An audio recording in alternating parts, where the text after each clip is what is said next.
Di dunia siber itu ya, permainannya kayak kucing dan tikus, nggak ada habisnya. Tim bertahan sibuk bangun tembok digital, sementara penyerang selalu aja cari cara buat nembus. Tapi, gimana kalau kita bisa nemuin celah itu duluan? Nah, ini dia pertanyaan utamanya. Pertanyaan yang jadi dasar dari semua kerjaan keamanan siber yang proaktif. Jawabannya? Ya, dengan berpikir dan bertindak seperti penyerang, tapi niatnya baik. Jadi, penilaian dan pengujian keamanan itu bukan soal nunggu diserang. Justru kebalikannya, ini strategi berburu yang disengaja. Kita seolah-olah pakai topi peretas buat ngetes benteng kita sendiri, baik dari luar maupun dari dalam, sebelum ada orang lain yang iseng nyobain. Satu hal yang penting banget buat diingat, keamanan itu bukan sesuatu yang sekali beres, udah, nggak bisa gitu. Ini adalah proses yang jalan terus, sebuah siklus yang nggak pernah berhenti, demi tetap selangkah di depan ancaman. Oke, anggap aja ini peta perjalanan kita. Siklus hidup pengujian penetrasi ini bakal jadi pemandu kita di setiap langkahnya, mulai dari perencanaan, pencarian celah, eksploitasi, sampai pelaporan. Tujuannya satu, biar kita paham gimana seorang peretas etis justru ngebongkar pertahanan supaya bisa jadi lebih kuat lagi. Langkah pertama itu bukan langsung ngetik kode atau ngejalanin scanner loh, bukan. Setiap peretasan etis yang benar itu mulainya dari sesuatu yang jauh lebih dasar. Perencanaan yang matang dan yang paling krusial, izin. Nah, ini dia nih, garis tipis yang misahin antara pahlawan cyber sama, ya, penjahat. Tanpa otorisasi tertulis yang jelas, penetration testing itu ya sama aja kayak ngehack ilegal. Fase ini isinya soal nentuin batasan, tujuan, dan yang pasti dapat lampu hijau resmi buat mulai kerja. Oke, jadi nggak semua tes itu sama. Bedanya ada di seberapa banyak info yang kita kasih ke si penguji di awal. Kalau tes black box, penguji itu nggak tahu apa-apa, persis kayak penyerang dari luar. Kalau gray box, dia dikasih bocoran dikit. Nah, kalau white box, wah, itu kayak kita ngasih cetak biru lengkap gedungnya biar bisa diperiksa sampai ke detail terkecil. Begitu aturannya udah jelas, perburuan pun dimulai. Di fase ini, kita mulai memetakan medannya dan nyari-nyari pintu atau jendela digital yang mungkin nggak kekunci. Bayangin deh, port scanning itu kayak kita ngecekin satu-satu semua pintu di sebuah gedung digital. Nah, kalau scanner nemu port kayak 21 buat FTP atau 23 buat Telnet kebuka, itu red flag gede. Kenapa? Soalnya layanan-layanan jadul ini sering banget ngirim username dan password tanpa enkripsi sama sekali. Itu sama aja kayak kita teriak-teriak ngasih tahu password di tengah keramaian. Peretas etis itu punya banyak senjata. Nmap itu udah kayak standar emas buat nyari tahu pintu mana aja yang kebuka. Kalau pintu buat web, misalnya port 443, kebuka, alat kayak Nikto bakal masuk buat meriksa websitenya lebih dalam. Nah, buat pemeriksaan menyeluruh, ada alat kayak OpenVAS atau Nessus. Ini kayak detektif super yang ngebandingin temuannya sama ribuan data kelemahan yang udah ada.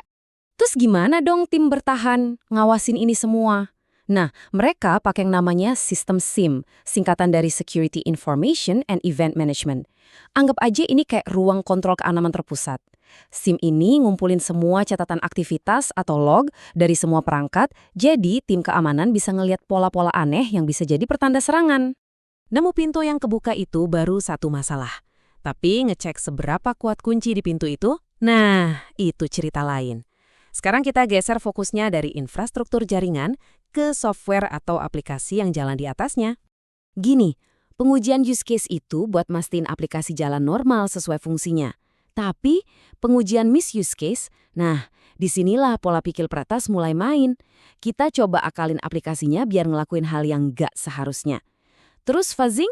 Bayangin aja kita ngelempar kunci aneh-aneh secara acak ke sebuah gembok. Bukan buat ngebuka, tapi cuma buat lihat gemboknya bisa rusak apa nggak. Fuzzing itu ngelempar data ngawur ke aplikasi buat nyari kelemahan yang nggak kepikiran. Sistem pertahanan itu juga makin canggih loh. Dulu, ngebobol wifi yang pakai WPA2 itu seringnya dengan cara nguping jabat tangan digital buat nyolong password. Tapi standar baru kayak WPA3, dia pakai cara jabat tangan yang beda, namanya SAE, yang bikin serangan model lama jadi nggak mempan.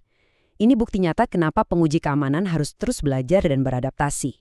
Oke, tes selesai, celah-celah udah ketemu, terus apa? Nah, di fase inilah data-data mentah tadi diubah jadi informasi yang bisa ditindaklanjuti. Kita pindah dari nyari masalah ke, ya, nyelesain masalah. Kan gak mungkin kita bisa benerin semuanya sekaligus ya kan? Nah, disinilah CVSS atau Common Vulnerability Scoring System ngebantu. Ini sistem skor universal yang ngasih nilai tiap kelemahan dari 0 sampai 10. Jelas, yang skornya 9,8 harus diduluin daripada yang skornya 3,5. Ini bantu banget buat nentuin prioritas. Terus, gimana sebuah perusahaan tahu kalau sistem keamanannya makin oke? Ya diukur. Salah satunya pakai metrik ini, waktu untuk memperbaiki. Kalau grafiknya makin turun dari waktu ke waktu, itu tandanya bagus banget. Artinya, tim keamanan makin cepat dan efisien buat nambal celah-celah yang ada. Laporan itu nggak cuma sekedar lulus atau gagal loh. Coba lihat deh, tes 1 dan 3. Kelihatan mereka jalan, tapi ada beberapa yang gagal. Tapi, lihat deh tes 2. Batang abu-abunya mana? Nggak ada. Itu artinya tesnya bukan gagal, tapi bahkan nggak jalan sama sekali. Ini info penting juga, bisa jadi masalahnya bukan di aplikasinya, tapi di proses pengujiannya. Ujung-ujungnya, semua ini bakal jadi sebuah laporan. Laporannya harus bisa dipercaya, makanya sering pakai auditor dari luar. Laporannya juga harus detail, kayak laporan SOC2 tipe I, yang nggak cuma ngelihat sekali, tapi ngebuktiin kalau sistem kontrolnya benar-benar jalan efektif dalam periode waktu tertentu. Dan yang paling penting, laporan itu sendiri kan isinya rahasia semua, jadi ya harus dijaga ketat banget. Jadi, kita udah muter satu siklus penuh perjalanan seorang peretas etis. Dari perencanaan yang super teliti sampai laporan akhir yang jelas. Intinya apa? Siklus ini harus terus berputar. Karena ancaman terus berevolusi, sistem juga berubah, jadi pertahanannya juga harus ikut beradaptasi. Pertanyaannya bukan apakah kita aman hari ini, tapi apakah kita punya proses yang terus berjalan biar tetap aman besok.